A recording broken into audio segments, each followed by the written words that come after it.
Welcome to the Boneyard with Steve Robertson. As always, I am your good friend and host, Steve Robertson, here on the Monday morning edition of the Yard. It's actually Sunday afternoon, I guess Sunday pre-evening, maybe. Wanted to get ahead of the game. I had some time today. It's been a good content day over at Gene's page. We already had 10 stories done by around 4 o'clock, so I thought, hey, let me get a head start on the Boneyard. And as Melanie Moody, a listener to the show and a contributor at times to our top 10 list, had a good idea, and she also tagged me in a post over on Facebook that reminded me this is the 8-year anniversary of a unique date, and we'll get to that in our first segment of the show. Some things I'm going to tell you that maybe you don't know. But yeah, it's been a hot weekend here in Starkville, Mississippi. I'm sure it has been where you are too. Hey, it's summertime. But hey, you know what? It's July 20th. It is July 20th.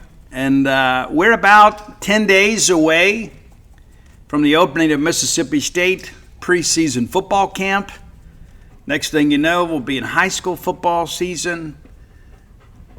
In about 6 weeks, we will be breaking down the week 1 game against Southern Miss. So, almost there, kids. Almost. But I know these are the dog days of summer. You know, late July, early August. Very, very hot. And been without air in the office now for several days. But I've made the most of it. Try to get my stuff done in the morning and get to other parts of the house where there is some cool air working. Very blessed and fortunate. Sometimes having multiple air conditioning units can be a curse, but also a blessing at times like these. But yeah, Grant, we got the grass cut. Got the AC guys coming Monday morning. Things are looking up. Hope things are looking up for you as well. And appreciate all of you that have reached out. You guys are awesome, man. I get if I ever talk about anything that's going on in my life, and you guys are so good to reach out and offer your support. And listen, I appreciate that. I do my best to support you guys too. But yeah, it's super cool, man. It really is. And I do my best to respond to all those messages. I do my best. But sometimes, you know, there's so much that goes on Facebook. You know, people will message me, you know, hey, what's going on with this? What's going on with that? And that's kind of what we do for a living, you know. And so you want to subscribe to Gene's page, I'm happy to answer those questions there. But what inevitably ends up happening is, you know, I think this weekend, I didn't respond. I think I've had half a dozen messages about Davion Hickson. You know, they announced he's signing yet. Guys, I don't know how else I can say it. I've written it. I've said it. I've tweeted it. You know, and so I don't know that you need an actual, you know, personal confirmation of what's happening with all that stuff. But if you want to learn more about your portal class, I wrote a piece up earlier today with some quotes and links to the articles when the guys explained their decisions on why Mississippi State was the right move. We're the only people that can make that claim. We'll be able to talk to everybody. And you can read those articles for free at genespage.com. We don't make that stuff VIP. We feel like when a player commits to this university, that everybody deserves the right to celebrate that announcement. And so we make it free. We do. Because we're all sharing in this, right? So we don't think that should be VIP content. That's how I see it. And I run the show, you know, so that's how we do it. We make all commitment stories free so that everybody can read and also to kind of get to know the player a little bit. You kind of find out what the deciding factors were. All that stuff's important. Let's thank our friends at Bulldog Burger Company, longtime sponsors of this show. We love Bulldog Burger Company. I love having Bulldog Burger Company in my town because I can go get it whenever I want to. It's a special experience every time I go. You know, I never look at it, well, this is just old hat. I enjoy going in there because, you know, number one, the diversity of the menu. There's so many things on there, a lot of different ways I can go. You know, some days I'm just kind of craving that hamburger, right? And other days I'm thinking, hey, I want to eat a little bit lighter today, so I had the BLT salad, which is a very substantial portion. I like it grilled. You may like it fried. It's perfectly okay. I'm not judging. But you get the Sloppy Joe sliders, the sweet heat chicken sandwich. There's so many great items to choose from. And be sure and ask about the specials. There's always something new and fresh. that maybe they're kind of checking out. And, so whether you're in town or on the way to town, Bulldog Burger Company has a location to accommodate you. Of course, University Drive here in Stark Vegas, Gloucester Street there in Tupelo, Lake Harbor Drive in the Ridge and Flowwood area. Have the spring rolls as your appetizer to make you and everybody around you better looking. It'll improve your disposition. It makes you better looking. It's on the menu. It is. And get that chocolate shake to go. You can ride that ride home with a smile. Sometimes too, for me, especially after I have a big meal, I want dessert, but I may not want it immediately. You know what I'm saying? And so sometimes I get dessert to go and I go put it in the fridge. And then after I get home and after, those enzymes get to working, you get to feeling good, and you need that palate cleanser, that's when I go get it. So sometimes I get dessert to go. There are other times I feel like, sometimes, you run across something, you're like, you know what, the only thing that would make this meal better is dessert. And they've got some great options to choose from. They're Bulldog Burger Company. Be sure and check them out. Bulldog Burger Company, the place where people go to meet, M-E-A-T. All right. This is Sunday, July 20th. And this is the 8-year anniversary of Hugh Freeze's resignation at Ole Miss. And I'm not going to rehash all those details about everything that happened. You can go Google all that stuff. There's articles from ESPN, the Washington Post. I mean, anywhere you can just Google my name and his name. All that comes up, been well documented. But I thought about doing this before during the summer. I thought about doing like a bonus show about some of the stuff.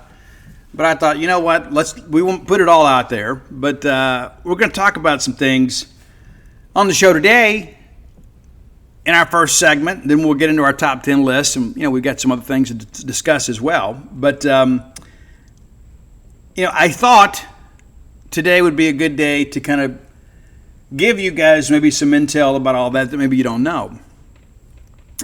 So it's interesting because time flies, right? And I told my wife just last night, I guess, it's about 10 years to the day that I got that first tip about the NCAA investigating Ole Miss football. Almost 10 years to the day. And then lo and behold, today pops up and it's the anniversary. And so for those of you that don't know, the very first tip that I got about this is somebody got my number from somebody else that lived in and around Waynesboro, Mississippi. And they had someone in their life that was involved with proctoring the ACT, and that they had witnessed some irregularities or things that they were kind of concerned about. And lo and behold, the NCAA came knocking one day and interviewed this person's significant other. And this guy was worried that this person very close to him may end up losing her job over all this stuff, even though they had not been involved in any wrongdoing. But you never know how this stuff's going to go, right? I mean, there are a lot of places out there, because Mississippi is an at-will employment state. It's like, we just don't want to be a part of any drama, so we're going to just free ourselves from this, and we're not going to renew your contract. This is what he was worried about.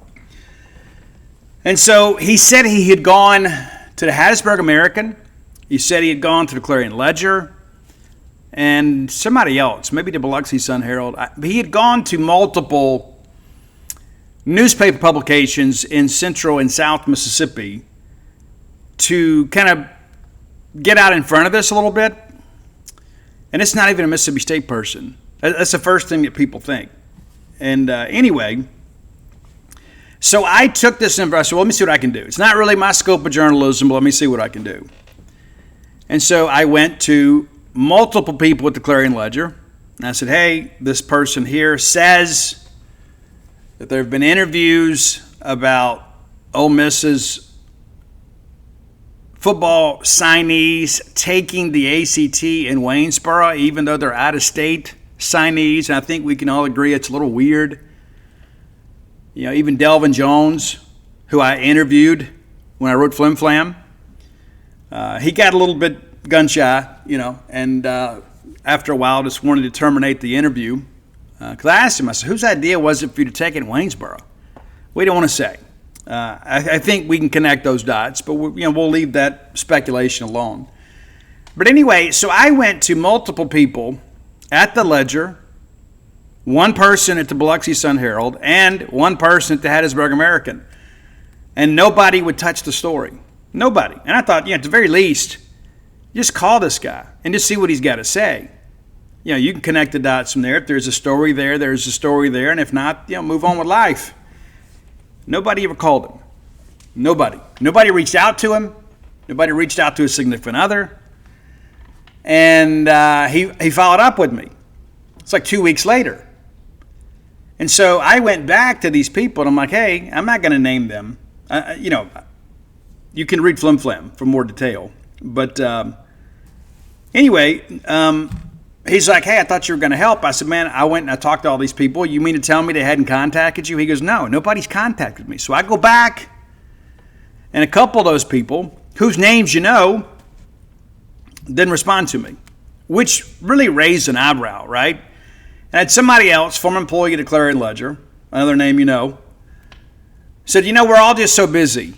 I said, you mean to tell me you're too busy to look into this? That this is a person that has firsthand information about the NCAA having investigative boots on the ground in the state of Mississippi, and that's not worth your time?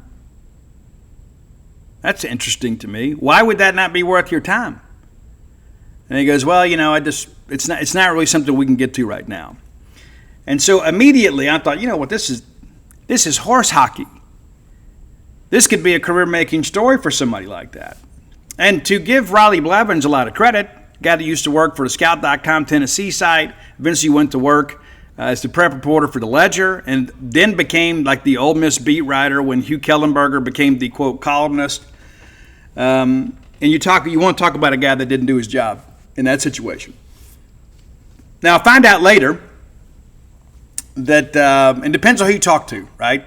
Everybody's experience is a little bit different. I talked to somebody else that said, hey, as I'm writing Flim Flam, you need to talk to this person because this person really wanted us to attack that story, and he was kind of talked out of it. So I get a hold of this gentleman, and he didn't want to speak on the record. And, of course, after Flim Flam came out, he read it and said, you know what, I should have talked on the record. And I said, yes, you should have. I protect my sources. But it was apparent well before Flim Flam was finished that there was essentially a conspiracy of silence with all this stuff. And what was interesting is some of these people in the media who elected not to report on the story began to kind of attack me publicly and privately. Which, if you know your good friend and host well, that typically does not go well. That'll elicit a response from me that may not be what you're expecting. And then this campaign got started. Like, Gene still owned Gene's page back then, but I worked directly for Gene. And then I used to work for Fox Sports and Gene and Scout.com. And then everything, when I moved to Mississippi, became like one contract, which is great. But all these people, there was this campaign, somebody somewhere, one of these busybodies on Facebook or whatever, began to send all these emails to like Scout.com, trying to get me fired, saying I was making all this stuff up. At this point, we didn't know anything about the Hugh Freeze stuff. We just knew that they were under investigation. They accused me of trying to hurt them in recruiting. All the while, the fine folks at Ole Miss obviously had already received notification from the NCAA that they were being investigated, and they had a notice of allegations. And things got really crazy. Because I said, you know what, I tell you what, because let me just shut everybody up, including many people in the in-state media that did an extremely poor job and were essentially complicit in a cover-up. And as I told one media member back then, I said, either you guys are completely incompetent or you're complicit in the cover-up. You can decide which one you're the most comfortable with. But either way, you guys are not doing your jobs. And so it got a little chilly. It did. And so I got all these emails, and of course a lot of those got forwarded to me, so I knew who they were. Never responded to any of that stuff. But I have it. I have it. And one day we may publish all that stuff. We'll see. And then started getting the death threats, obviously. And some of you guys are aware of that stuff. And that's a longer story for a longer day. I ended up having to speak to the FBI. That's always fun. My wife was working nights at the hospital back then. And she gets up, comes downstairs after I've been down to the sheriff's department to have to file this report. And have to tell her. And then she, starts crying, and she's like, I don't want anything to happen to you. I said, nothing's going to happen to me, but I'm more worried about her and my girls, right? I mean, my oldest son's living in another state, so I wasn't as worried about him. But, my girls drive, and you never know. I mean, all it takes is one crazy person. And we see this all the time now. Social media has emboldened people where they think that they can be some type of hero. It's crazy, right? So I didn't worry so much about myself, but I worried about my family. And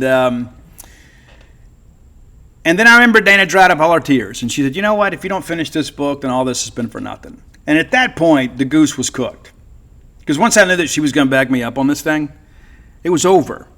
Of course, we went to, before the State Ethics Commission, filed a complaint with the Ethics Commission, and made that public, and people thought I was crazy. But I just kind of threw the gauntlet down. I wanted that notice of allegations. They were not going to give it to me. I took Ole Miss before the State Ethics Commission. And then, of course, they changed their tune just before the hearing. Oh, we really want to make this stuff public. Well, you and I both know that's disingenuous. I don't believe that for a second. So we got all the names eventually. Took a while. But one of the ladies that was involved in this whole shenanigans, when her name was made public, of course, kind of began this campaign of hatred against me and was calling bookstores to try to get my book signings canceled, things of that nature. And then there were some people trying to get my wife fired at the hospital. And the more that they pushed, the more determined that I became. And so at that point, I just kind of decided I don't really care where this thing leads me. I don't even care what happens in the end. But I'm going to make sure the truth is told. Now, Steve Robertson, 7 books in, would have written Flim Flam a little differently. I wouldn't have been nearly as careful. Because if somebody did try to sue me for defamation, which I didn't defame anybody, and I've never, to this day in my life, have ever been sued for defamation, nor have I ever had anybody file suit against me or send me a cease and desist notice, none of that. Because when you tell the truth, when people want to take this thing into the court system, it opens them up for discovery too. And so then, you thought Flim Flam was great. If I'd had the process of discovery, just imagine how good that book would have been. And we sold tens of thousands of copies of that book. But looking back in hindsight, I wouldn't have been nearly as scared. I wouldn't have maybe tiptoed around some things. I wouldn't have pulled so many punches. That's the truth. 7 books in, you feel a little bit different, right? Not to mention, too, I got great lawyers. But all that understood, we got all that stuff out. And then there was one lady, and this is all public record, so you can go search for it. I'm not going to mention the name just because I don't want people to go harass her, because I think that I'm better than that. I don't need to go call out the internet army to make my point. But there was a lady, and maybe ladies being generous, but there was a woman that's from my wife's hometown that doesn't even know my wife. They didn't hang out together. They didn't go to school together. Matter of fact, she's older than us. And she began to go to Twitter and social media and say all these hateful things about my wife. And I remember her saying, I'm tired of, I'm trying to remember the exact quote, but it's basically, the gloves are off. I'm tired of being the nice guy or whatever, So they knew they couldn't get to me. They tried so long to get to me, so then they want to attack my family. And so here's the thing about that. My attitude has always been this, and I still believe this to this day. You say what you want to about me, because I don't really care. There's some people out there, obviously, that have a lot to say about me that don't, their sources about me are terrible, absolutely terrible. But when you drag my wife and kids into it, then I'm going to react, and I did. And it's funny how it all works. So I had my lawyer, Casey Lott, who was great, one of my lawyers, but he's my main one. We filed suit on behalf of my wife over all this defamatory stuff. And all of a sudden, everyone thinks, well, Steve Robertson is suing her and blah, blah, blah, which wasn't true because the burden of proof for defamation when you're a public figure is much, much higher. My wife's a private citizen, though. She's not a public figure. And so as a result, I wasn't even a party to the case. And there were some people on the other side of this, according to the defendant in the case. She was contacted by some of these, high-priced Ole Miss lawyers that are big football fans. They would love to have gotten me under oath, and eventually I did go under oath, and but not in relation to this. And it's so interesting too. I don't think that went how they wanted it to go at all. And at some point, I'll probably publish that, my deposition. I may just publish that for the world to see. And I know there's some people on the other side that don't want that, which may be enough reason to do it. But nevertheless, my wife wins. It ends up going, woman ends up filing bankruptcy, goes for the bankruptcy court, had to rule on the merits. My wife won again. And a lot of people thought, Steve, why would you go through with all this? Well, it's not just that instance, because it happened like 3 different times with the same person. But sometimes you just got to send a message to people. You don't like the way that I write. You don't like, you don't like the quality of my reporting. That's completely fine. That's part of the gig. But when you go after the people I love and care about, that's a different story. And I think that's an important one. It's an important aspect of this. And so I share that with you to kind of get to this next point. There were a lot of people that had a lot to say. There are a lot of people in the media that had a lot to say. And they were people that should have been on my side that had nothing to say. Absolutely nothing to say. And there were some people, when discussions about me and this all came up, they just delete it. They wouldn't respond to it. I know I had to go look for all that stuff. It's part of discovery. And so I share that with you because I want you to know this. If this situation would ever come up again, and I think it probably won't, this is probably a once-in-a-lifetime type deal, but if anything like this ever happens again, if I have material information, if I have evidence of this kind of stuff, I'm going to be a lot less cautious than I was when all this went on. And people would say, Steve, you were absolutely reckless. Guys, that will feel like nothing. That will feel like a high school homecoming pep rally compared to what happens the next time, if I'm ever in that situation again. Because I won't be so private, and I won't be so careful. We'll come out both barrels blazing. And you may recall, too, I never wrote an article about any of this stuff on Gene's page. Never. Talked about it on the Boneyard. Talked about it on Twitter. Never, ever, ever did I write an article. Because, number one, I didn't want to involve Gene in it, right? I thought, what, there's some crazy people out there, and people can sue you for whatever. And I thought, what, if I write this on Gene's page, it could bring Gene into it. It could bring 247 into it. And I just didn't want to do that. I'm like, what, if they want to come after me as an individual, come after me as an individual. But I didn't want to involve our business in it. Probably cost us a ton of money. Because had I provided updates and written articles about all this stuff on Gene's page, obviously people would have subscribed to read it, and not to mention the free content that goes along with it. We'd had a lot of people that would have viewed that stuff. But I didn't do that. And it surprised people. And it's so funny, like when I went to this Rebel Rags deposition thing, they asked for all these articles that I'd written, and I hadn't written any. And they couldn't believe it. There's none. And you guys on the Boneyard, you guys got a lot of all this information first. A ton of it first. Like when we found out there was a prohibition on official visitors for Ole Miss, they were self-imposing that penalty. You guys got that first. And it's so funny how that thing, when I put that out there, people lost their minds. Like, how did he know? How did he know?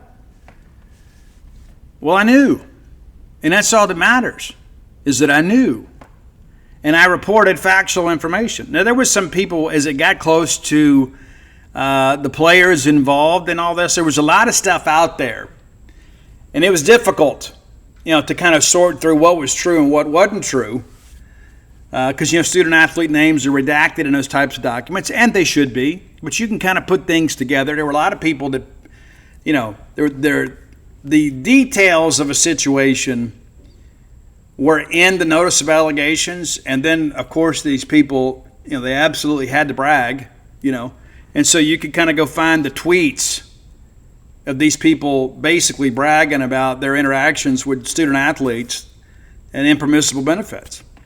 And so then you can kind of fill in connect the dots and fill in the blanks that way. But what you may not know is after I won before the State Ethics Commission, the case got appealed to the Hinds County Chancery Court. And it was so funny. My lawyer, Casey, went in there, and the judge was an Ole Miss educated judge. And he had an Ole Miss water cup. And before he sits down, and of course it's all paranoia, he's taking a drink, and it's almost like he's tipping that Ole Miss cup towards my lawyer. But I can't remember the judge's name. I wish I could. I didn't go look all this stuff up. But he basically wrote an appeal-proof decision.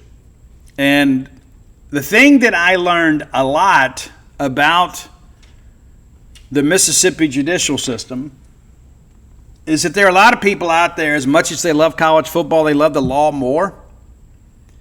And so Chris, the guy that's the attorney for the State Ethics Commission at the time, was an Ole Miss guy. And he agreed with me. He wrote the opinion of the Ethics Commission and agreed with me and helped present that case. The Hinds County Chancery Judge was an Ole Miss guy. It goes all the way to the Supreme Court, the state Supreme Court, and there's a lot of Ole Miss educated justices on the state Supreme Court at that time. We got an in-bank ruling there. Basically, it was a moot point because somebody else in the Ole Miss recruiting media put some things out there before our case could be heard. So everything became public record. And it also kind of changed the way that state-funded institutions have to handle communication from the NCAA. That could be considered, unflattering. And that's one of the things that I argued in my brief to the Ethics Commission and I wrote those myself, was that the fact that they were redirecting, there were two central points. That the fact that they were redirecting unflattering correspondence out of state to circumvent the Mississippi Open Records Law, that action in and of itself was unethical, and they should be sanctioned for that. Number two, if your attorney has something, then you have something, because they are your agent and your counsel. And so when they possess it, then you possess it. And that was one of the cases that I made. And you can't sit here and tell me that somebody didn't call it up on a PDF file. Just because you didn't have the physical copy here, the printed copy delivered by the mailman, doesn't mean that you don't have it. They were trying to say they didn't have a respondent document. Well, we knew better. And we won. And now, this whole secured custodian stuff that was all set up during the Bobby Kayat administration at Ole Miss, that's all out the window now. And so that applies to everybody, right? And so in the future, if there's an NCAA case within the state, we should not have any problem getting those documents, whether they be Mississippi State, Ole Miss, or whoever. Because now there is an established precedent that has gone all the way to the state Supreme Court. And it's a pretty cool thing, and I will tell you this, there was some other people that tried to piggyback off my efforts. I can't think of the name of that little blog group, but this guy, basically when the case was almost done, well, then they filed wanting the notice of allegations and then claimed that they had won their fight. They had nothing to do with it. If anything, them and their lawyer was a distraction. It was already done. If anything, they delayed everything. It was ridiculous. But that's kind of what happens. There's a lot of people that want to co-op with you when they know that you're going to be winning something of significance. But Yeah, we made it out of that thing alive, and I got to tell you, I got a friend, I won't tell you the name, but I had a friend that was so worried. Like, it was 8 years ago today. All this stuff is blowing up. My phone is ringing, and I didn't answer any numbers I didn't know. And buddy calls me, and he goes, hey, leave in the morning, bring Dana and the kids here. You guys just stay here for like a month. He goes, I know Dana's got vacation time. The hospital will understand, but I'm afraid they're going to kill you. And I goes, give me a little while to figure this thing out. And the next morning, everything stopped. All of the social media hatred, all of the crank calls, all of the nonsense, it all stopped on July 21st. Everything. It was just like somebody turned off a faucet. And I think a lot of it was just the shame of it all, right? Because so many people, kind of bought into all of that stuff, and they believed everything that was said and, kind of propagated in that respect. And I think there were a lot of people that were just ashamed. And there were some people that just could not believe, that the dreadlock tattooed guy from Mississippi State got it right. I even had an older gentleman, Ole Miss fan, emailed me maybe 2 weeks after all this happened.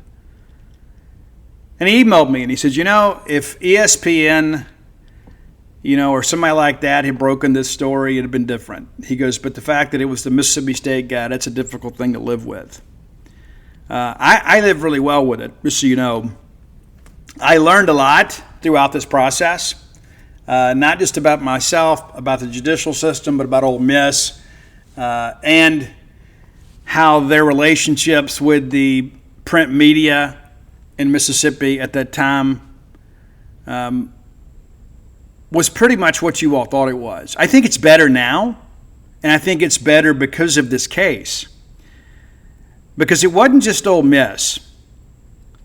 It wasn't just Hugh Freeze, and it wasn't just some Ole Miss fans out there that really just wanted to believe things were good, right? I mean, they got lied to as well. Like there are a lot of Ole Miss people that just they bought into a lie because they really wanted to believe it, right? They were winning and things were going good, and they felt like, okay, it's just the people were hating on us, and there were people within the Ole Miss inner circles that lied to those people, and then it spreads, right? And it's easy, like the people are different. It's what does Forrest Whitaker say?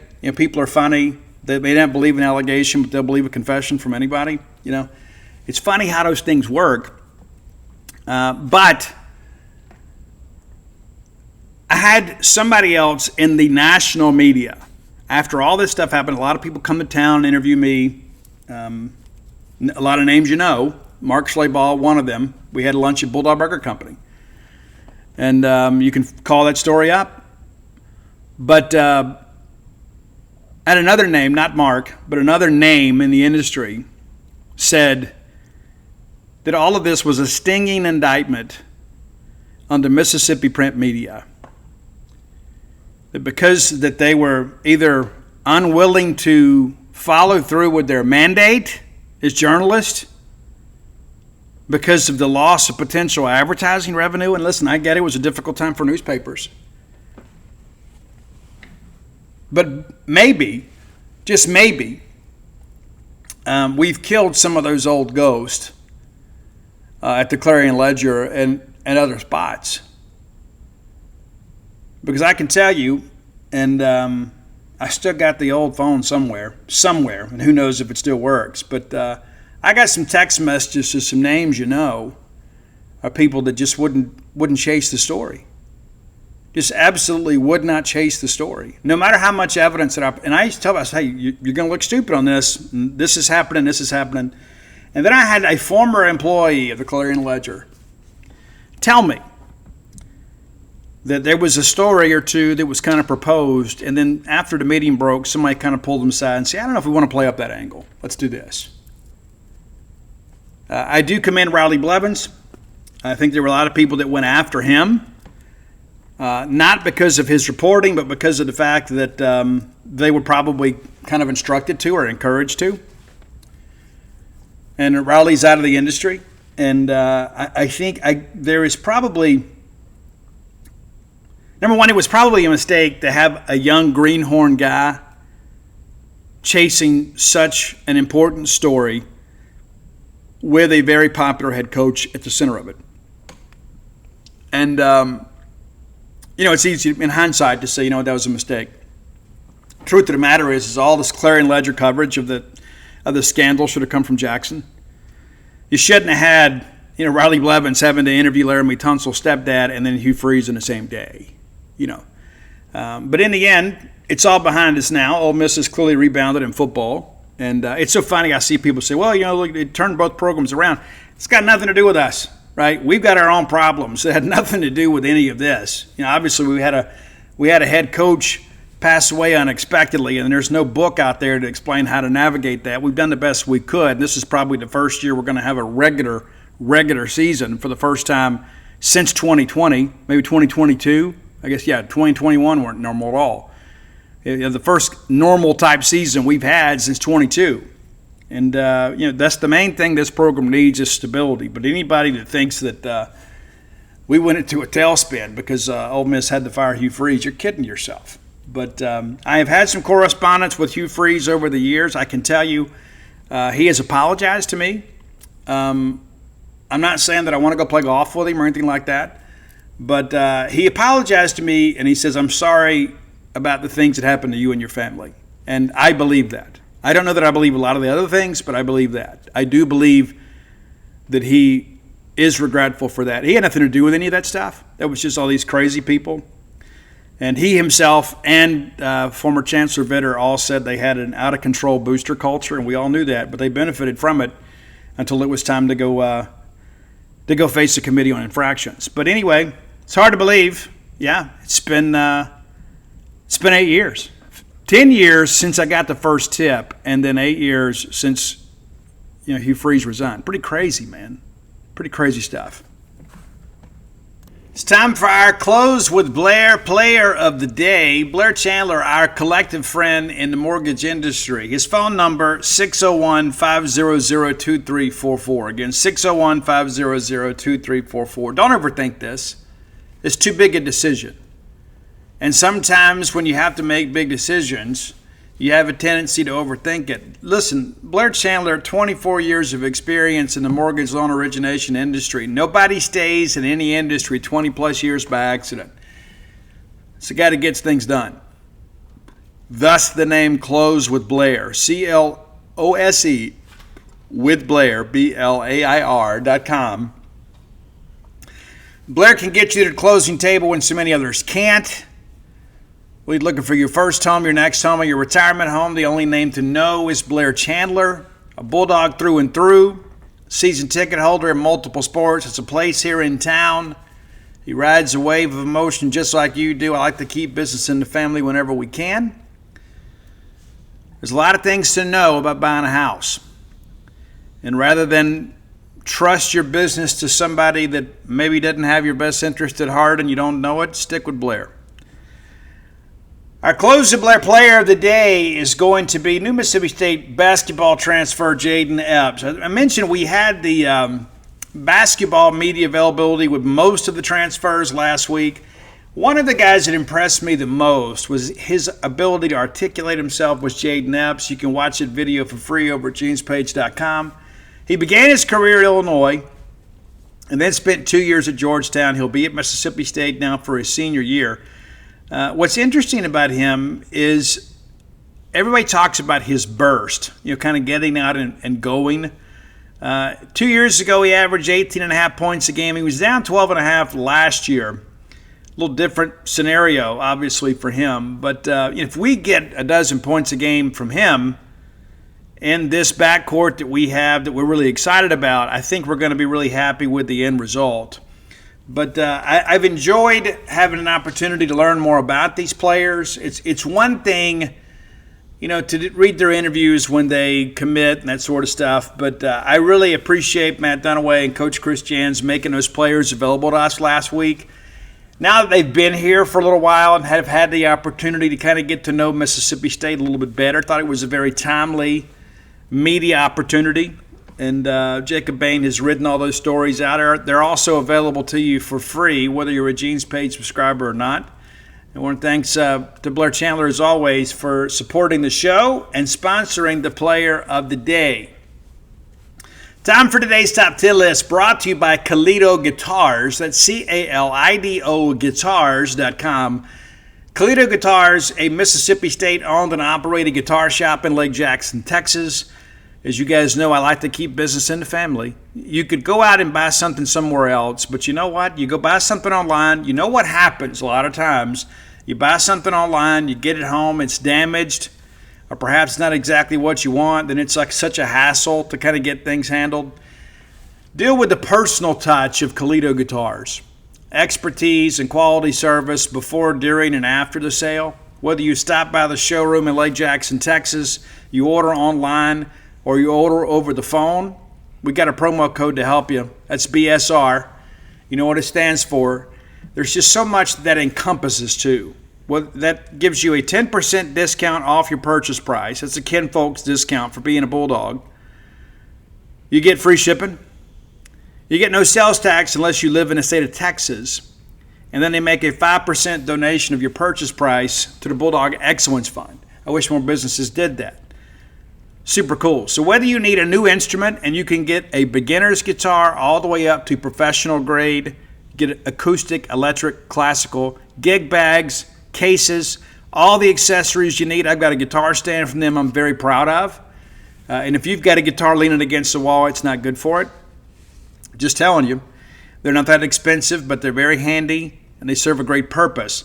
But anytime that you need guitar accessories, rather than go into some, international conglomerate that's never going to contribute to Mississippi State, you can get that same piece of equipment from our friends at Calido Guitars at a discount, but also too, you're helping out Mississippi State in the process. Be sure and check them out today, Calido Guitars. Okay, Melanie Moody says, hey Steve, with the anniversary of the Freeze resignation, how about a top 10 about phone calls? I am happy to oblige. Actually, a bigger list of phone call songs than you could possibly imagine. Sometimes I Google like lists just to make sure I'm not missing anything, and the lists themselves are missing a lot. Because a lot of this stuff kind of has a recency bias to it, and I'm an older guy, so I've got maybe a little greater sense of experience with a lot of this stuff. But we're going to start with number 10, a band that David Murray did our top 10 list for because they're one of his favorite bands. We're talking Steely Dan, reminding us, Ricky, don't lose that number. Very interesting band, for sure. Number 9, shout out to the homie Sam Denton, who Rat is his favorite band. We've been able to work some Rat stuff in here as of late. From Invasion of Your Privacy, it's a deeper cut called Got Me on the Line. Super cool song. Opens up, hello, and then next thing you know, Warren DeMartini's off to the races. Number 8, a little bit deeper maybe than some other people would expect, but it's Stevie Wonder had a number 1 hit with this. I Just Called to Say I Love You. Do you get many of those calls? I get more crank calls and telemarketing calls than those kinds of calls, but it's always nice when somebody just kind of checks in. This just lets you know they care about you and how you're doing. One of the things that I ask people a lot, especially when I deal with people that are struggling a little bit, one of the things that I ask them, is when is the last time that somebody asks you how you're doing? We get really busy. All of us do. We all get busy. We get caught up in our own nonsense, and sometimes we get main character energy, and we think that everybody else is like just playing a supporting role in our lives.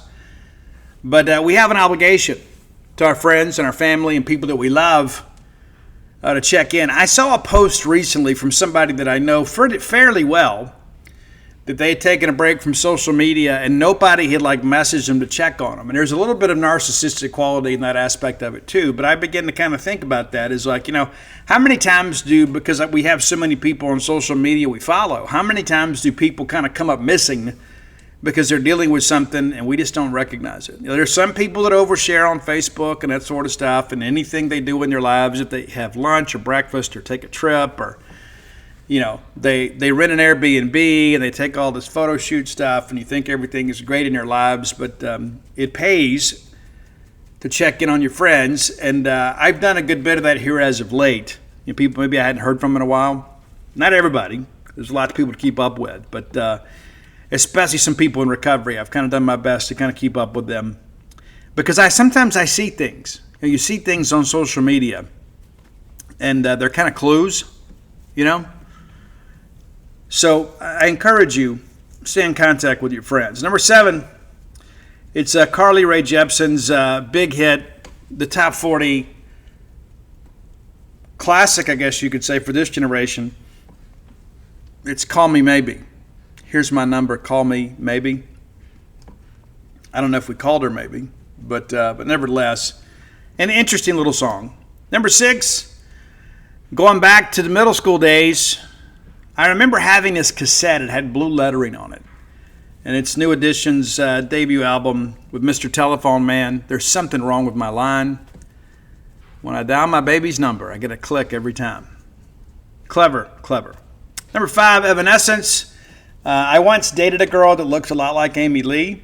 And when Evanescence first came up, I had this feeling of maybe cognitive dissonance a little bit. I'm like, is that her? It's not her.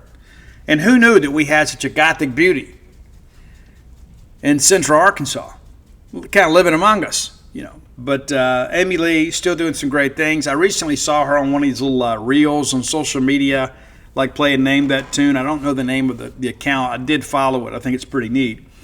But after Ben Moody left Evanescence, and he was the primary songwriter, that first album, Fallen, it was incredible.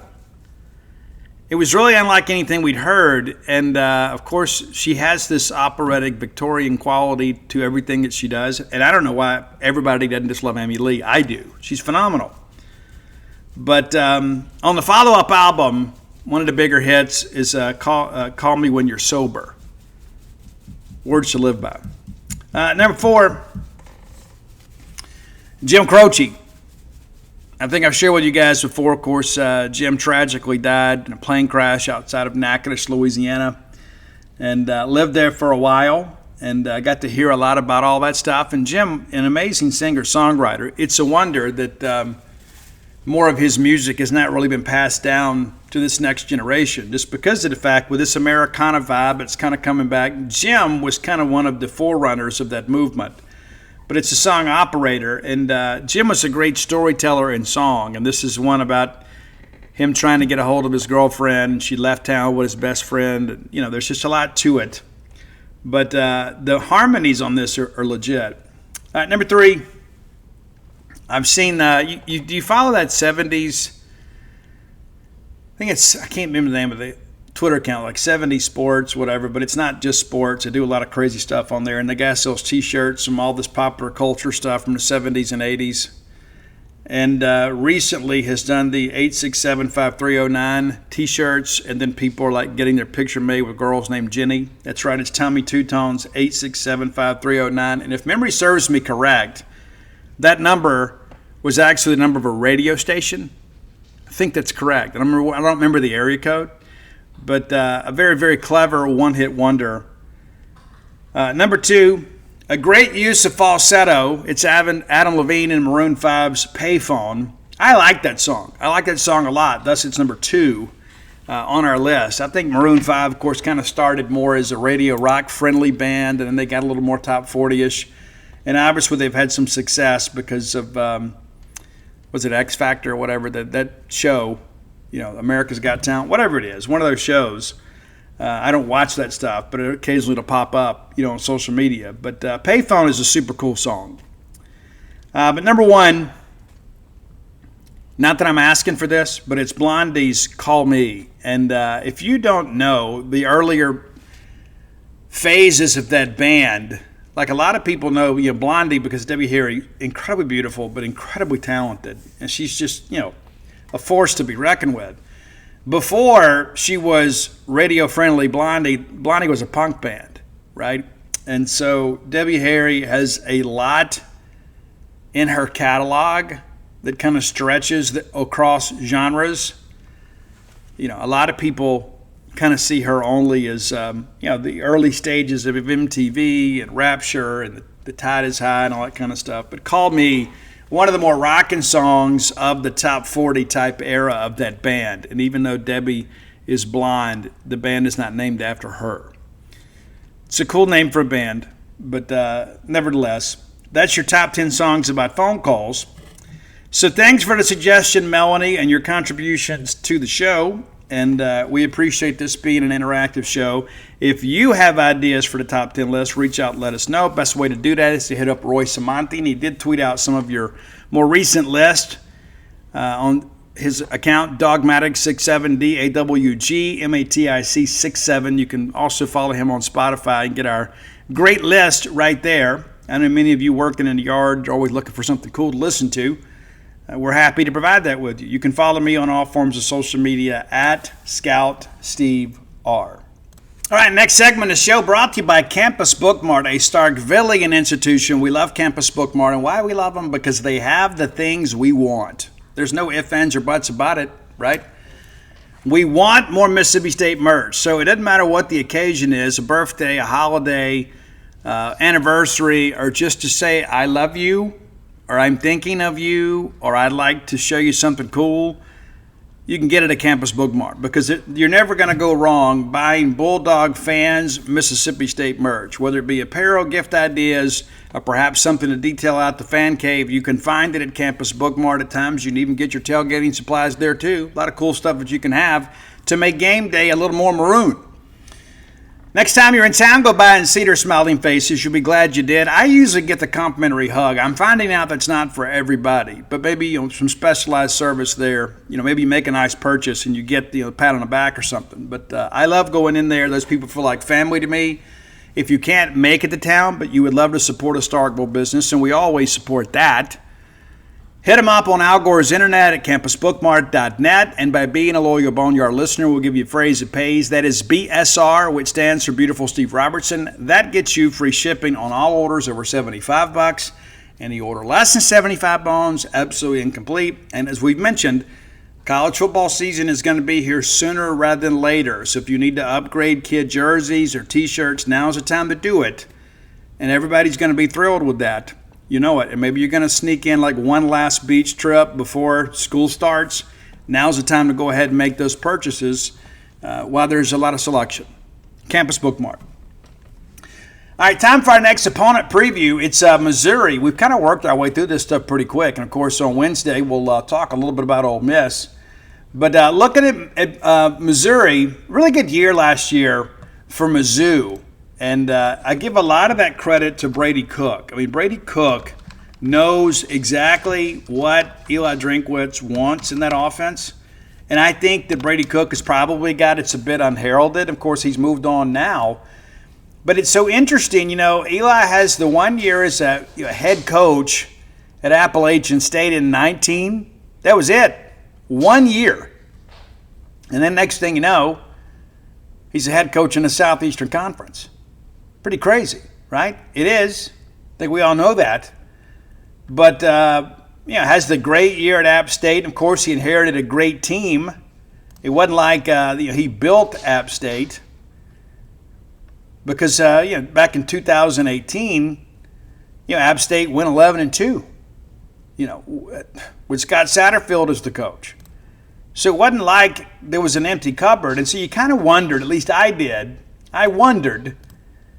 is this Eli Drinkwitz thing kind of a product of inherited talent at App State? Well, the first few years at Missouri would kind of lead to that line of thinking. 2020, they went 5-5. Of course, lost at Mississippi State. 21, they go 6-7. 2022, they go 6-7. In each of those 2 years, they had a 6-6 regular season, and they lost the bowl game. So the first 3 years, no winning seasons in overall record or in SEC play. The closest they came, obviously, is 2020, and we played an SEC-only schedule. They went 5-5, right? Well, 3-5, 3-5. And then in 2023, Missouri was kind of the talk of the conference, right? I mean, there were a lot of people who were surprised. They went 11-2, and a lot of people thought Drinkwitz was probably coaching for his job. Well, he answers his critics with a top 10 finish. They win the Cotton Bowl and finish number 8 in the country when it's all said and done. And then people are thinking, well, What's the real Eli Drinkwitz experience? Well, nearly mirrored that same level of success. One less game overall and in the SEC. They go 5-3 in the league. They win the Music City Bowl to finish 10-3. So let's kind of run it back and see how it went. They opened up and just blew out the Murray State Racers 51-0. And that's not even a fair fight. I mean, that's just, Jody Wright's the head coach there. I love Jody. Think he'll do really well in that league. But that's a paycheck game, right? Week number 2, they blow out Buffalo 38-0. So, 2 weeks into the year against non-conference opponents, you're outscoring them, 89-0. You're feeling pretty good about life, and you're starting to think, okay, if we can find a way to get Boston College and be 3-0 in non-conference with a later game against UMass that will probably go our way, all of a sudden you start feeling good about being bowl eligible. But, man, they had bigger fish to fry than that. Well, they get Boston College in Columbia 27-21. They had the gold out game and everything, and it's just that was kind of a turning point game for them. And, of course, they gave up some points defensively. But, in the third quarter, going to the fourth quarter, you just kind of felt like it was going to be Missouri's game. They're up 24-14, up 10 points going to the fourth quarter. They're able to hold on. They did give up a touchdown there, but a big win over a team from Boston College that was ranked in the top 25. And then you've got all this craziness going on with Vanderbilt, right? Would the real Vandy please stand up? We just didn't know. And Missouri gets them in double overtime at Farrott Field there in Columbia. So you've opened up with 4 games at home, and you've won them all. You're 4-0, headed to College Station. First road game against an A&M team ranked in the top 25. And there were a lot of people expecting Missouri to go win this game. Well, they didn't. They got absolutely smoked in this game. A&M wins this thing 41-10. And if you recall, that game was over basically at the half. It was 24-0 A&M at the break. And from there, they just kind of matched scores down the stretch. And A&M wins in a cakewalk 41-10. So everybody's like, this Missouri team's not for real. Well, they bounce back and get that win over UMass. And so now all of a sudden it's like, okay, we're 5-1. We lost on the road in the SEC. There's no real danger in that. And then Auburn goes to Missouri, and it looks like Auburn's going to win the game. It's 3-3 at the break. And then all of a sudden, you look up, it's 17-6 Auburn. You're like, this thing is done. Hugh Freeze is going to get the big SEC road win, put themselves in a great position to be bowl eligible. Brady Cook's knocked out of the game. Brady comes back. They get a touchdown, get the 2-point conversion to make it a 17-14 game to pull within a field goal. And what do you know? They end up putting together a 17-play, 95-yard drive and score with less than a minute to play to take the final lead 21-17. And all of a sudden, everybody's back on the bandwagon. Then you got to go to Alabama, who had kind of been scuffling a little bit, but the Tide's like, that's no problem. 34-0 in favor of the Tide. Big win for Missouri, old Southwest Conference matchup, I guess, or at least a Big 8. But Oklahoma goes to Como and comes home with a loss 30-23. Then Missouri's got to go to South Carolina, who was, again, ranked in the top 25. Big matchup, and it's we've said it before. Williams-Brice at night is a very difficult place to play. Now this game kicked off in the afternoon. Of course, it ended after the sun went down. But this was a wild affair. I don't know if you guys remember this one. Maybe you do. But Missouri had the lead 30-27 with 1:15 to go. You remember that? And they lose. They lose 34-30. Yeah, pretty crazy. South Carolina has the lead, 5 minutes to play. Missouri goes down and scores, and you think, you know what? Maybe they scored too soon. They did, and they ended up losing the game. So again, a very competitive game on the road there, but it's a loss. And then they come to state, and it's a 39-20 game, and I've kind of blocked that game from my memory in many respects because we had so much trouble stopping them. But you look up after one quarter, and it's 14-10. State actually opened up with the lead here, opening possession. 38-yard field goal by Kyle Ferry makes it 3-0. And then they had that fumble recovery. Do you remember this? We fumbled the football. They returned it for a touchdown, 68 yards. Guys, we're going in. We're about to make it a 2-score game. And that's just kind of how snake-bit Mississippi State was at times last year. We fumble the football. They run it back, 68 yards. We had a couple of those last year. Difference-making plays. They get the ball back, make it 14-3. But after one very highly entertaining quarter, it's 14-10, and Missouri has done nothing offensively. And then they kind of figured out here. They get Luther Burden for a long pass, 21-10. A long run to Marcus Carroll makes it 28-10. And, we pulled to within 31-20 on a Davin Booth run with about 5 minutes to go, and they went down and scored again and had a chance to score again. And you remember Eli Drinkwitz saying, if you don't be quiet, I'm going to score again. But outside of that first quarter and a half, it was pretty much on Missouri. And they have closed the regular season. This has been a better game, I think, than a lot of people give credit to because, it really hasn't been a scenario where Arkansas and Missouri have been playing for anything incredibly substantial. But there have been some really good games in this series.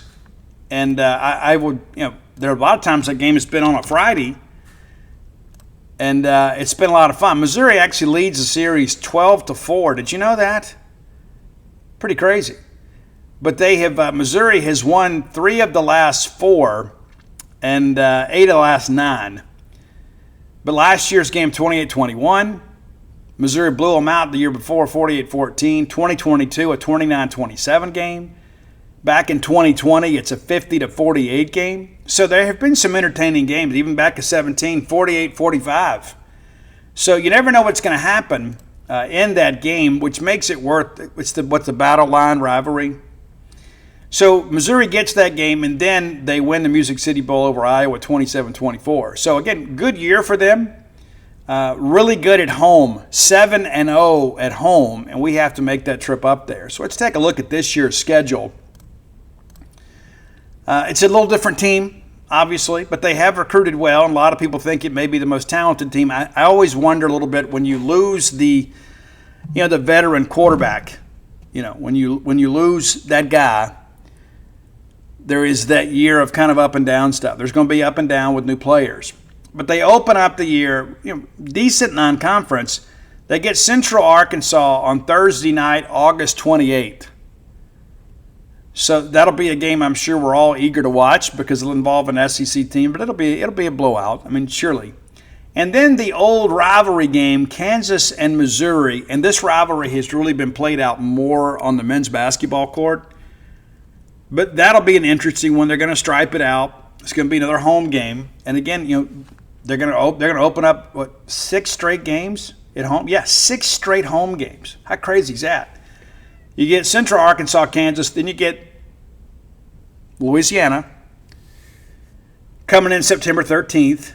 Then South Carolina makes a trip. Then UMass makes a trip. Then Alabama makes a trip.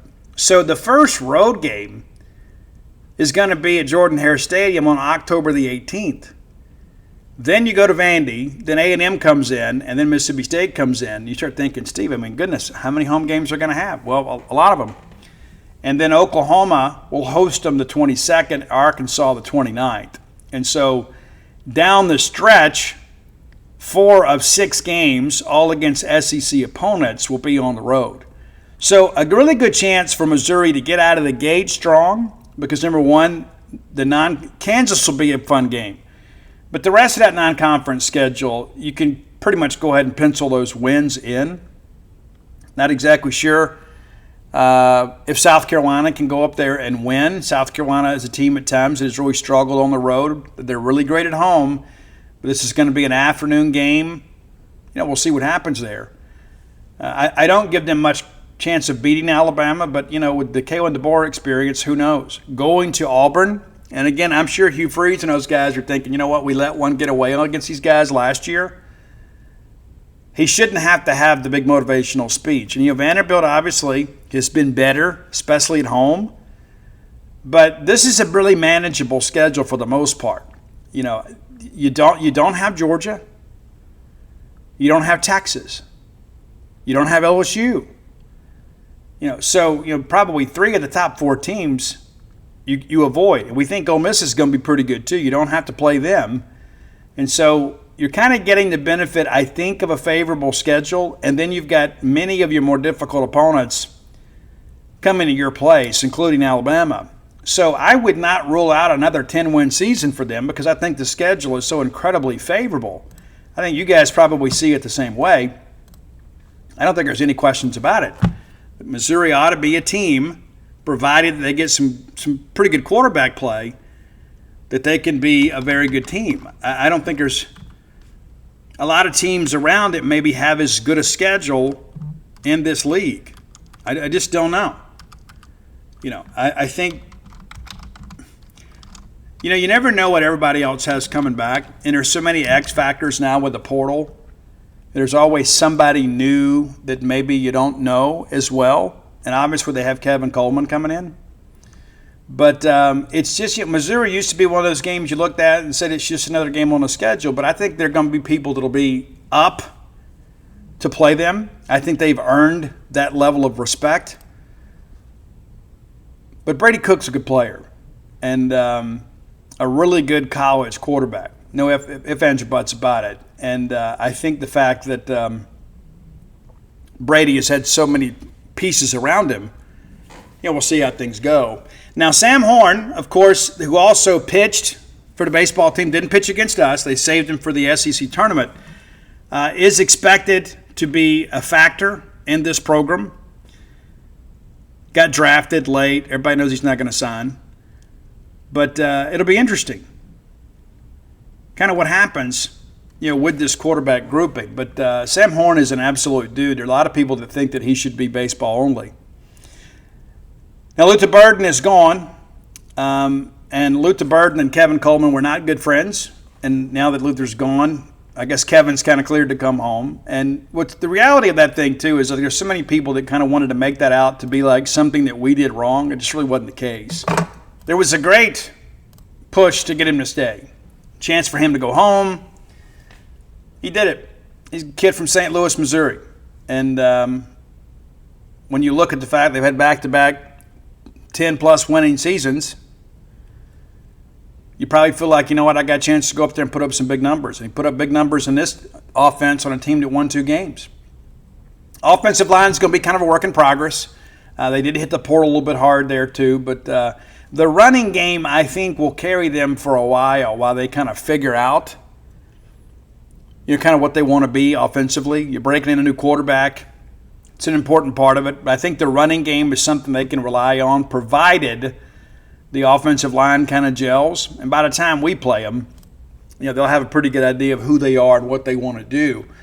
Defensively, they have always, in recent years, had 1 or 2 of these big defensive linemen that were kind of difficult to deal with. Damon Wilson comes in from Georgia. That'll be interesting. See how he kind of shakes things loose. Zion Young is another guy that has some ability. Josiah Trotter, expected to be a big part of this thing on the linebacker side. And the secondary, he's got some guys that can really run. There's probably not an all-SEC performer in there come season's end, but they do have a couple good safeties back with Burks, Carnell. So, we'll see how it goes. And remember, Jalen Catalon from Arkansas went to UNLV. Now he's in Missouri. It's crazy. The guy's had a couple medical red shirts. But, I think this is a really good schedule and a team that could be really good by season's end when it all kind of, when everything is kind of known. Because you got some speed at wide receiver. You didn't need Kevin Coleman to get there to know that. They have done a really good job kind of breaking into the portal recruiting aspect of things. They have really done a good job also recruiting high school players. It put some really good players to work. Ahmad Hardy, of course, a guy that we chased a little bit last year too. He's headed to Missouri after a year at Louisiana Monroe. But yeah, that running back room has a chance to be really good. But again, you start working through all this stuff, and you begin to kind of wonder a little bit about how does Missouri handle kind of being a known commodity now. I think this team is capable of winning 10 games because the schedule is so favorable, but I don't think there is a sure loss on the schedule, if that makes sense to you. I don't think there is a game maybe outside of Alabama coming in you look at it and say, they'll definitely be the underdog in that game. I think everything else kind of plays in their favor. Of course, the road trip to Norman, that could be interesting, but what do we know about the Sooners? But outside of that, again, those two games that you maybe consider toss-ups, and again, I think Alabama is more than likely a loss. You got a good chance to win the rest of them. And so that would be 3 consecutive seasons with 10 wins or more for the Missouri Tigers. That's pretty incredible. All right, final segment of the show brought to you by the Stark Vegas Clubhouse, the best place to stay in the Golden Triangle when you're bringing a large group to town. There's no ifs, ands, or buts about it. We stayed there for New Year's. We had a great time. You will too, I guarantee it. 5 minutes away from the Mississippi State campus, the old renovated country club clubhouse outside the Highlands. Very easy to get to. Plenty of parking out there. How many times do you go rent an Airbnb or something like that and you get there and there's not suitable parking? Well, that's not an issue here. You also get the benefit of the full-service kitchen, the wet bar, the back porch area, the fire pit, 6 bedrooms, 3 baths. What are you waiting for? We say it all the time. We don't get together enough. Certainly should. I can tell you it was very rewarding for us to have all of our kids and grandkids under one roof for a couple nights. Super nice to be able to just kind of spend some time together and enjoy being a family. Even if it's not a ball game weekend, it's a great opportunity for you to get those you love together under one roof. Now, Google the Stark Vegas Clubhouse, and when you do, the Facebook page will pop up and you can peruse all the amenities available to you and your guest. There'll be some booking options that come up too. You can go the Airbnb route, you can go the VRBO route, whatever you want to do. But if you want to save some money, and I'm sure you do, book through the Evolve website and use promo code BSR10. That's right, BSR10 gets you 10% off your stay. Absolutely incredible place to stay. You owe it to yourself to get your friends or your family group together and have a good time at the Stark Vegas Clubhouse. All right, last segment of the show. We've got some players now that are coming to terms, and now it appears that every player connected to Mississippi State that was signed, with the exception of Jacob Parker, is going to sign a pro deal. So we'll run it down for you as best we can. Of course, JoJo Parker, the twin brother of Jacob Parker, has already been announced as a signee. He gets $6.2 million signing bonus. You get a chance to be a $6 million man, kind of a throwback reference there, you got to do it. That ends up being about 90% of slot thereabouts. They saved a little over $600,000 in that deal to add some other savings to sign other players. Landon Harmon, flying out this week to Washington, D.C., have a chance to go tour the complex, the home office, all that good stuff. Set to sign the deal on Thursday. Now, you may recall Eli Willits was the first overall pick of the Washington Nationals, and he signed pretty significantly under slot. And people ask me, well, why would he do that? Well, it's because he was projected to go like pick number 6 or 7. So he kind of gets the money he was expected to get there, but he goes number 1 to an organization that he likes, but also 2, they get a chance for some savings. Well, some of that's going to trickle down to Landon Harmon. And the asking price that we were told kind of going into the draft was around $2 million, and it was going to be a firm number. Well, his slot value was just over $1 million, and we're told he's going to get pretty much his asking price. So that's kind of why that works and how that works. Our buddy Pico Khan signed last week, signing value of $550,300. Well, that's a slot value. You minus out the $2,500 contingency bonus, and it's full slot. So Pico gets full slot from the Yanks there in the 4th round. Evan Cieri is the only one I haven't really had a chance to run down and kind of see where he is, but the expectation is for him to sign as an 8th rounder with Texas. Slot value for that pick's $233,400, and we expect him to get full slot. I don't think there's any question. Carson Ligon got a pretty good deal when all was said and done. He's a senior saver, signed in the 9th round by Toronto.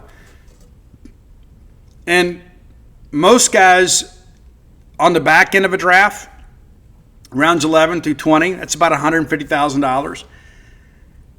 You take these seniors in the top 10 rounds and sign them for less in slot to give you savings to sign some guys in the back. And it appears that Toronto now is done. They got all their signees agreed to bonuses, and Carson gets $125,000. And happy for him and his family. Now, Hunter Hines, of course, signed right away. He is a true senior saver. Slot value of $193,800. He's going to get $5,000 to sign. And again, that's why you take him in the 10th round, because of the fact it gives you a little more negotiating power, because seniors have no leverage. But we wish Hunter the absolute best. Kind of a surprise, and I didn't expect this, to be honest with you. And I talked to some people close to Dottie, and they felt like he was going to go on to college and to Texas and kind of work with them. But he's announced today as a signer with the Arizona Diamondbacks in the 11th round for $500,000. Well, 150 of that's already allocated, so 350 of that will come out of the bonus pool. So good thing for him. I think Dottie was probably a guy, when you think about if he comes back for another year, that's probably where he would have been. Around that 4th or 5th round type deal as a reliever. So it makes sense. Hey, let's just go ahead and get a deal done. So congratulations to them. Nate Williams had a chance to trade some messages with him this morning. He flew out to Arizona today, drafted by the Cubs in the 13th round. Just set to go through his physical and then sign his deal. We expect that to be the full 150, if not a little bit more. We'll see. But he's got a year of leverage to work with. And so you can't short sell him and offer him $25,000 and expect him to sign. And so, of course, all this stuff has already been agreed upon before the picks are made more times than not. Certainly the top 10 rounds are, but when you got a junior guy, it's a little different dynamic. And then Jacob Pruitt. Traded some messages with Jacob Pruitt earlier today. Of course, he had recently signed a deal with Missouri to transfer there. Got drafted by the Phillies on Monday. He is going to probably get around $150,000 as well. Maybe a little bit more, we'll see. He is a draft-eligible junior. But he says his signing could come as early as tomorrow. He's expecting to get that thing done. But that's where we are. And so, again, you get 7 current Bulldogs and 2 signees. So that's 9 guys. And it appears that all 9 of them are going to sign. Most of them already have signed or have at least come to terms. And, again, the Evan Cieri thing is something we'll continue to watch. But certainly all picks taken in the first 10 rounds signed with about a 99% rate. And that's kind of where things sit. But I think the cool thing about this is we're not being held hostage at this point, right? I mean, the last couple of years we've had to deal with that on the back end of the draft. You'd have a signee drafted or a current player drafted, and then you'd have to wait this thing out to determine if you needed to go back in the portal to get another player. We went through that last year with Dave Marchand, right? I mean, that went down to the last day. This year, the hay's in the barn, right? Unless something crazy happens and Evan Cieri just decides to come back, which that's not going to happen because of where he drafted. That's the only thing that you're sitting here thinking that's a possibility of not going as projected. But, I think it's safe to say that deal was done long time before the pick was formally announced. And Evan's kind of a quieter guy, but the reality of it is Evan Cieri got better at Mississippi State and was a guy that we could really count on down the stretch. But when you begin to think about that aspect of it, the luxury that Brian O'Connor and his staff have to kind of know now what things look like. You're not having to play the if-then game. And that's so significant just because of the fact that there's still some value in the portal. And maybe you could pick up another arm. And I think maybe you get 1, maybe 2 more guys out of the portal. But I think with Jacob Parker coming in, that's a scenario too where you're not having to deal with, having to go chase another outfielder in the portal. I think that's a huge part of this thing is you probably, and I know this for a fact, we were still kind of looking for an outfielder because we weren't expecting Jacob Parker to come to school. Well, now he's here, so that spot is pretty much taken care of. And he is the guy, too. I don't expect him to start, but I do expect him to contribute some as a freshman. A lot of people are kind of thinking he'll start, but you kind of forget what all we brought in from the portal. James Nunnally, of course, a guy that started as a freshman last year. Aiden Teal, of course. You bring in Blake Bevis. That's a guy that can do some things. Stallman is coming back. I mean, there's just a lot of factors there. Bryce Chance, of course, is coming back. So you're going to be kind of outfielder heavy. You're going to have a lot of depth out there. So you don't have to rush Jacob Parker along. I think you get him some at-bats this year, let him play some in the midweek. Maybe he can fill in some on the weekends. And then next year, I think he is in a position to be an everyday player at Mississippi State. You would say, but Steve, it's a second-round talent. Hey, if he comes in here in the fall and he outperforms guys, he's going to start. Simple as that. He is. But that's something we'll figure out when we get into fall baseball. That's the most important aspect of all of this. It's just, hey, you've got a ton of competition, and then we're going to have a chance to go compete to win these jobs. And the truth of the matter is, when you begin to look around this team, right, I would say that the only job that is settled right now is third base with Ace Reese. I think that's the only thing that's settled. Now, you feel Ryder Woodson will likely come in here and be your everyday shortstop. Probably, right? But he's got to go win the job. He said so himself. Drew Wires is a guy that can play third, second, or short. Kind of a utility guy. That's a big thing, too. You look at the first base side of things. Maybe you can find, a true first baseman. But, you got a handful of guys that have some experience playing there, right? Vitus Belinkas can play first. Bevis can play first. Stallman can play first. So that's something we'll have to flesh out. Of course, you bring Gat Sanders back at second, but now you've got some additional competition. And I remember this time last year, some people were thinking Gat Sanders may not even make the team. He ends up being one of our top 5 hitters last year and made some incredible defensive plays. And as he got more comfortable, you began to get some of those plays, those sellout plays from him. And I think when he and Sawyer Reeves kind of began to find some chemistry out there, your Mississippi State defense got a lot better. But I don't think anything is promised to Gat Sanders, and I don't think Gat needs it to be promised. I think Gat's a guy that's going to go out there and compete. Because remember, this time last year, nobody had Gatlin Sanders starting. Nobody. And he ends up being the primary starter at second base when it's all said and done. You think about Garrick Fry, where does he factor in all this stuff? Noah Sullivan, he's a guy that can play a little bit at first, also DH. How does that play in? How will Brian O'Connor use those guys the same way that Chris Simonis did? Well, we don't know. That's what makes fall ball so intriguing, is because there are so many moving parts to this thing. And last year we kind of had to string some things together to get our best bats in the lineup. I think this year it's going to be a completely different dynamic because you're going to have some true outfielders out there, not converted outfielders. And Reed Stallman got out there and did the best he could, but there were times that he looked lost out there. And you can't blame him. He'd never been an outfielder. He played some left before, but you put him out there and right, and at times it was an adventure. You look at the catching position. You feel like Maluski's probably the guy, but, do you think Raymond's just going to show up here and concede the job? Of course not. It's a guy that started 50 games last year. So there's a lot that's going to have to be figured out just on the defensive side of things. And you begin to wonder, do you just kind of put your best 9 bats out there and just kind of figure it out? Do you want to just play more offensive, kind of trade a little defense for a little more offense? We'll see. And you begin to think about the pitching aspect of this. Well, one of the very first commitments you got was Thomas Valenkas, right? So this is a weekend guy coming in from Virginia who is a real dude, expected to contend for your Friday night job. Then you think about Ryan McPherson. Then you think about Charlie Foster. Then you think about Tyler Pitzer, a guy that made the Cape Cod All-Star game. Is he the first guy at the bullpen? Is he a guy that you put out there when the kitchen's hot? I don't know. But there's a lot to figure out. But the good thing is I think we have a very talented cast of players that it's kind of hard to go wrong with it. And again, we talk about nothing is certain, but I think Aiden Teal is going to be your starting center fielder. right? I mean, this is a guy that had a tremendous year last year at Virginia. It's a guy that Brian O'Connor knows well. Now, Aiden's a guy that's a true baseball guy from a baseball family. So he's not going to mind competing. But I think that's probably the two spots you can look at and say those jobs are largely settled. And obviously you didn't go out there and fight off all of the marauders to keep Ace Reese to put him on the bench.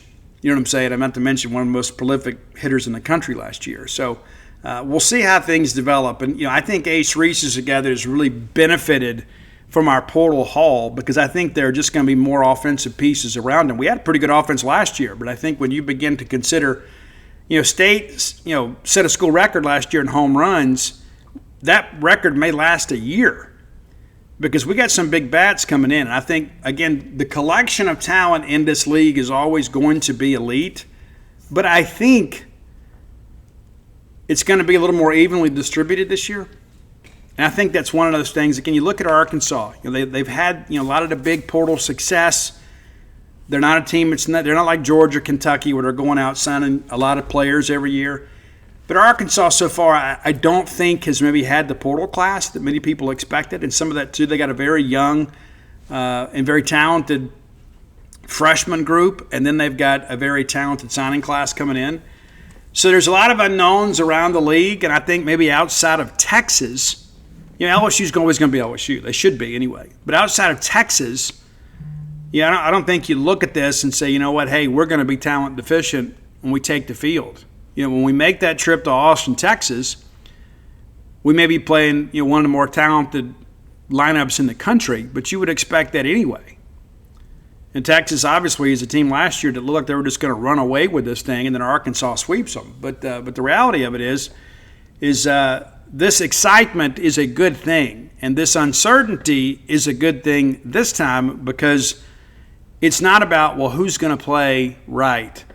It's like, hey, who's going to play right because we have 3 or 4 guys capable of manning that position. That's a super cool position to be in. If you hadn't done so, go to dutynoblebook.com. And you can get signed copies of The Dude and all of my sports titles. That include Flim Flam. Of course, we spent a whole segment talking about all that experience. You can read Flim Flam, Stark Villains, Alpha Dogs, Dogpile, and, of course, The Dude. In addition to that, the personal memoir, When the Bottom Falls, is available to you as well. In addition to that, come join us over at genespage.com. Nobody's going to cover Mississippi State like we do. 10 stories today. Minimum 10 stories every day at genespage.com. There's always plenty of stuff to write about, and you guys deserve the best coverage in the country. We're committed to bringing it to you. And if you're a person that just kind of needs a break, or perhaps you got chronic pain or anxiety, then maybe we can help you at True Rest Float Spa of Starkville. We've helped many others. So come give it a shot. Even if you don't have those ailments, you could be a person that just needs a mental reset, a chance to just kind of relax. We can get you in a profound sense of relaxation more times than not. So call Dana at 662-268-7601 and find out all you need to know. I'm going to float again this week. I will be at Rotary today, Monday, in Starkville. So for those of you that are members, be sure and come check that out. And it's been a while since we've had a Sunday night show, but I wanted to get that up because I didn't want that hanging over my head all day tomorrow, with an event that sometimes can get a little bit elongated, and you never know what Monday's going to bring, right? So I wanted to go ahead and get this knocked out. I'll have this article up first thing Monday morning, and then we'll see what the day brings. And again, we're one day closer to college football season, and I know that there is a lot of maybe measured expectations, but I'll tell you, we only get a handful of these opportunities each year to kind of congregate together as a fan base. I do think we're going to be better than many people expect. We're probably not going to be as good as we want to be. But I do think we take a step forward this year, and I hope that you'll come out and join us. The single game tickets are now available for sale, so maybe if you couldn't make the commitment of time or finances to be a season ticket holder, you've got an opportunity now to maybe pick a game or two. Maybe you get the flex pack or whatever, but you can get single game tickets now, and we encourage you to do so. Hey, let's get out of here. And for those of you listening to the show on Monday morning, good morning to you. And we look forward to seeing you around on social media and at genespage.com message boards. Until next time, let's all live our lives in a way we make more friends than enemies, and people can see a difference in the way we live.